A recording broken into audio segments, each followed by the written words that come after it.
एक तो जो आलोक शर्मा ने अभी सवाल उठाया, ये वोटर टर्नआउट पहले नहीं बढ़ता था इतना, पहले फाइनल फिगर रात तक आ जाता था, अब ये एक दिन दो दिन बाद अगले दिन सुबह फाइनल हो जाता था, अगले दिन सुबह तक फाइनल हो जाता था। तो ये वोटर टर्नआउट हाल के कुछ चुनाव में हमने देखा 2 दिन बाद भी बढ़ा, ऐसा क्यों?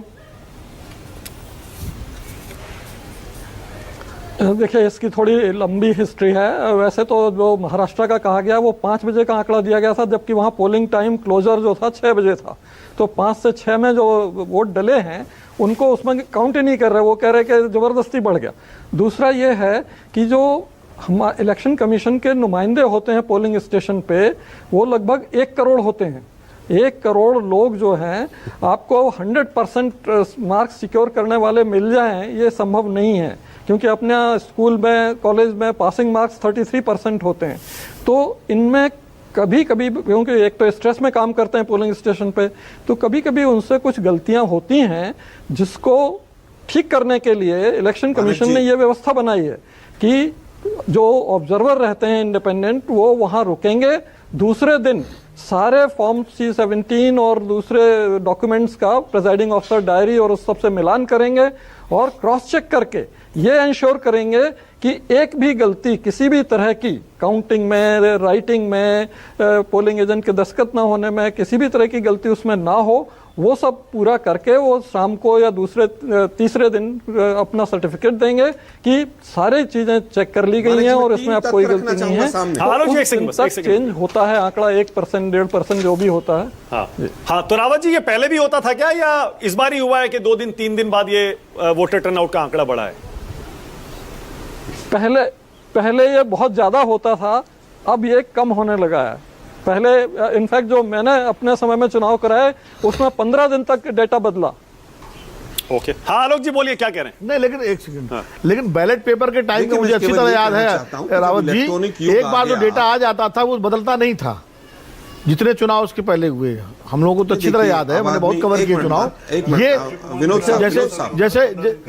जैसे ये लोग अपने टाइम बात कर रहे हैं, जैसे ये लोकसभा चुनाव में फर्स्ट फेज का आंकड़ा जो है अचानक 7% बढ़ गया एक हफ्ते बाद, तो इतना 6-7% का गैप, तो बात कहना चाहिए। और अब तो डिजिटल युग है, अब तो सारी चीजें अपडेट जल्दी होनी चाहिए। उन्होंने एक जवाब दिया कि 5 से 6 का जो 1 घंटे का आंकड़ा है वो तो समझ में आता है। 5 बजे से जो उस आखिरी 1 घंटे में वोटिंग परसेंटेज होता है, तो आप जिसको 7% कह रहे हैं, हो सकता है वो 2%। मानक जी, थोड़ा सा व्यवहारिक होने की आवश्यकता है। वो बात सही है, 5 से 6 वाला वो तो अगले दिन अपडेट हो जाता है ना। ओके, हाँ आलोक शर्मा बोलिए, आलोक जी बोलिए, क्या कह रहे हैं? देखिए, मैं समझता हूं कि बिल्कुल विनोद भाई ने बिल्कुल सही बात कही। अरे भाई, 11:30 बजे जो आंकड़ा आया है वो 3 दिन बाद काउंटिंग से 1 घंटे पहले कैसे बदल गया, इसका उत्तर किसी के पास नहीं है। रात को 11:30 बजे जो आंकड़ा दिया इलेक्शन कमीशन ने, 1.25% वोट बढ़ गया। 1.25% मतलब हो गया लगभग 11 लाख वोट बढ़ गया। अब 11 लाख वोट अगर बढ़ता है तो कितनी सीटों पर क्या प्रभाव हो सकता है, ये देश जानना चाहता है। 99% ईवीएम की बैटरियां मिलती हैं, कोई उत्तर नहीं है इनके पास। अब रोहित भाई चले गए, मैं तो जानना चाह रहा था, वो 5 का ले आइए, 5 का ले आइए।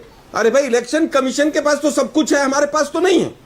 हमारे तो एजेंट भी निकम्मे हैं, हम सारे वर्कर निकम्मे हैं, हमसे हमारे पास कुछ नहीं है। इस इलेक्शन कमीशन के पास तो सारे फॉर्म 17C होंगे। इनको 48 घंटे में डालने में क्या आपत्ति है? इनको आपत्ति यह है कि चोरी की सरकारें बनवाते हैं। 11:30 बजे एक आंकड़ा है और काउंटिंग से 1 घंटे पहले एक आंकड़ा है। मैंने कोई व्यक्तिगत आपत्ति में टिप्पणी नहीं करना चाहता था, रावत जी मेरे लिए आदरणीय है, बड़े हैं, ठीक है। लेकिन जब पूर्व इलेक्शन कमिश्नर ने बीजेपी के प्रवक्ता की भाषा बोली, तब मुझे कहना पड़ा कि मैं पेन ड्राइव लेके आता हूं। इन्होंने कहा सब कुछ तो अवेलेबल है। अरे भाई, अवेलेबल है तो मैं आपके घर आ जाता हूं, मुझे दे दो आप। लीडर ऑफ अपोजिशन को तुम रावत जी, छोटा सा जवाब, रावत जी आपका जवाब आ रहा, उसके बाद जब विपक्ष को जब 0 कर देते हैं ना, सीधा सीधा ये लगता है अभी हरियाणा का इलेक्शन का चुनाव का 3 विधानसभा की लिस्ट, तीन जगह की सुप्रीम कोर्ट ने कहा कि इनकी ईवीएम देखो। इलेक्शन कमीशन ने ईवीएम का डाटा उड़ा दिया। उसमें है फरीदाबाद रूरल है, पलवल है और रानिया है। 4.5 लाख रुपए के करीब इन्होंने जमा करवाए इलेक्शन कमीशन ने, और उसके बाद डाटा उड़ा दिया। अच्छा, अब रुकिए, अब रुक ना प्लीज, अब रुक जाइए। ओके, रावत जी बोलिए। रावत जी, छोटा सा कमेंट। रावत जी, बचाइए मत सरकार को। रावत जी बोलिए। देखिए ईवीएम की फॉरेंसिक जांच हैदराबाद में हो चुकी सारी पॉलिटिकल पार्टी के रिप्रेजेंटेशन के सामने कि भाई आप रहिए देखिए और साहब, आप तो फॉरेंसिक ये भी रूप नहीं से बता जांच कर सकते ली जाए। कि कितनी तो EVM उसमें आज कहीं कुछ नहीं working है। निकला। बाकी जो आप ये कह रहे हैं कि सुप्रीम कोर्ट इलेक्शन कमीशन का हर निर्णय, हर रिजल्ट सुप्रीम कोर्ट के अधीन ही होता है, सुप्रीम कोर्ट में कोई भी मामला जाएगा तो उसमें आएगा। आज तक किसी भी तरह का स्ट्रक्चर सुप्रीम कोर्ट ने इलेक्शन रिजल्ट्स पर, काउंटिंग पर, सुप्रीम वोटर कोर्ट रोल में पर इलेक्शन किसी कमीशन पर ने नहीं कहा उठाया कि फॉर्म है। 17C सुप्रीम हम कोर्ट ने 48 हमेशा घंटे आस्था में व्यक्त अपडेट की है नहीं करेंगे। इलेक्शन कमीशन ने जो किया ADR अच्छा की किया। petition और है। एक रूलिंग तो अरे यहाँ बोलने तक दीजिए, है आलोक जी, बोलने कि दीजिए ना। 1977 की कि यदि चुनाव के ADR की समय petition पे कोई सुप्रीम चुनौती कोर्ट भाग इलेक्शन गया, कमीशन भाग के के खड़ा सामने हो। आती है सुप्रीम और कोर्ट के उसमें सामने कानून में कोई इलेक्शन कमीशन प्रावधान भाग नहीं गया। है तो इलेक्शन कमीशन जो डिस्पेंसेशन बना के चुनाव संपन्न करा लेगा वही कानून महाराष्ट्र के चुनाव के बाद बनाया गया कि डिजिटल फॉर्म में हम कोई चीज नहीं मैं और देंगे। कुछ नहीं कहूंगा। ओके, रोहन गुप्ता कानून बोलिए। को बदला। रोहन गुप्ता बोलिए। रोहन आपकी बात। कोई नहीं बता रहा है इस बात को। देखिए मानव जी, कोई भी आक्षेप होता है, ठीक है, मैंने पांचों चीजें इन्होंने वापस वही कैसेट दोहरा रहे हैं, आंकड़ा कैसे बढ़ा रहे। भैया फॉर्म 17C जो निकलता है आप उसको चेक करिए, अगर एक वोट का भी डिफरेंस है आप जाइए एविडेंस लेके जाइए अरे कहाँ ना। निकलता हार है के बाद में भाई? ठीकरा मत, पूरा मुझे दिल्ली में फॉर्म 6 बार 17C अंडा आया, सारे दे उसमें भी दीजिए चुनाव मानव आयोग की जी आज। जिम्मेदारी है क्या? उसमें भी चुनाव आयोग की जिम्मेदारी है क्या? देखिए कौन आप हारता है कल कौन भी जीतता है, आचार इलेक्शन मंच पर कीजिए कमीशन ना। बीजेपी के आपके पिट्ठू की कैंडिडेट तरह का काम नाम करेगा नहीं, तो उसमें कोई भी भी हार चुनाव आयोग जाएगा। की जिम्मेदारी। कोई भी जीत आपके जाएगा। एजेंट शाम को नहीं बैठेंगे, उसमें भी फॉर्म चुनाव आयोग की 17C जिम्मेदारी देने है। आप में बोल रहे हैं भी कि 40 लाख इनकी वोटर बढ़ इलेक्शन गए। अरे कमीशन 5 वालों की। फर्जी वोटर का आंकड़ा लाके इलेक्शन कमीशन रिटायर के होने सामने के बाद रख भी दीजिए। भाजपा उसमें के भी चुनाव प्रवक्ता की आयोग तरह इनके लोग हवा बात में करते हैं पत्थर मारने इलेक्शन से काम कमीशन नहीं की। होता है, आपकी विश्वसनीयता और कम होती है। और चैनल में आके पूरा हीरो बन के, ठीक है, अच्छी दुर्भाग्यपूर्ण चीज है। है, आपकी वायरल हो पूरे जाएगी क्लिप, लोकतंत्र का और उससे भट्टा आपकी बैठा दिया इन विश्वसनीयता लोगों नहीं ने, होगी। भाजपा और आलोक जी, पार्टी आलोक की जी, विश्वसनीयता एक नहीं मिनट, होगी। एक मिनट, आपको एक सेकंड, समझना पड़ेगा एक इस चीज सेकंड, एक को। सेकंड। मैं इनके बीच में नहीं बोला। नहीं, मानव जी, बिल्कुल आलोक सही भाई है, बिल्कुल आपको सही। रोहन एक अच्छे सेकंड व्यक्ति रुकिएगा, हैं, एक सेकंड, जरा एक सेकंड, रोहन एक सेकंड रुकिएगा, एक सेकंड। दरबारियों के बीच आलोक में जी का, आपको क्या हो गया? आप तो अच्छे व्यक्ति थे। अरे रुकिए ना, एक मिनट, एक मिनट। आलोक जी का हाल के कुछ महीनों में प्रमोशन हुआ, उसके बाद से देख रहा हूं कि आलोक जी कुछ ज्यादा ही अग्रेसिव हो गए। अग्रेसिव होना अच्छी बात है, प्रवक्ता हैं, उनको उनका हक भी बनता है, उनकी ड्यूटी भी बनती है। लेकिन आलोक जी, ये डिबेट में ना प्लीज, लोकतंत्र देखिए ये नहीं होता है। जब आप बोल रहे थे सबने आपको सुना, आपको भी सुनना चाहिए प्लीज, बिना टोका टोकी। ये मेरी आपको छोटी सी सलाह है, आप माने तो अच्छा है, नहीं तो कोई बात नहीं। Okay dear. Closing comment Rohan ji studio. बोले, मुझे कोई दिक्कत नहीं। मानव जी, बस बस प्लीज रोहन जी बोलिए, रोहन बोलिए। मैं सिर्फ इतनी चीज कह रहा हूं वापस।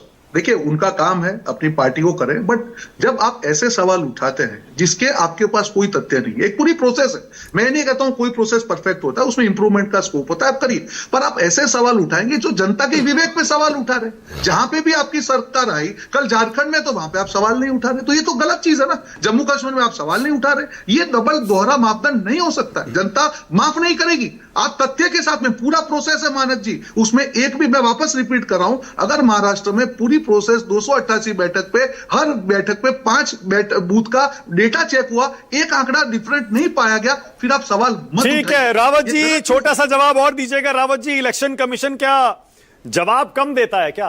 पॉलिटिकल पार्टी जो कि इंपॉर्टेंट है लोकतंत्र में, मिलने का टाइम नहीं देता, महीनों महीनों ऐसा बंद करके रखता है, मानते हैं आप ये? एक्चुअली अगर ऐसा हो रहा है, मेरे ख्याल से तो नहीं हो रहा है, लेकिन अगर हो रहा है तो गलत है। हम लोगों ने तो रात में 11:30 बजे तक टाइम दिया और पूरे इलेक्शन कमीशन ने अपोजिशन पार्टीज को सुना है। इसलिए टाइम हमेशा देना चाहिए, सुनना चाहिए, और उनकी हर जो भी उनकी शिकायत है, जो भी उनका संदेह है, उसको क्लियर तुरंत करना चाहिए और बहुत स्ट्रांगली मानक जी, करना एक चाहिए। एक साल तक इलेक्शन कमीशन विपक्ष के सांसदों को समय नहीं देता।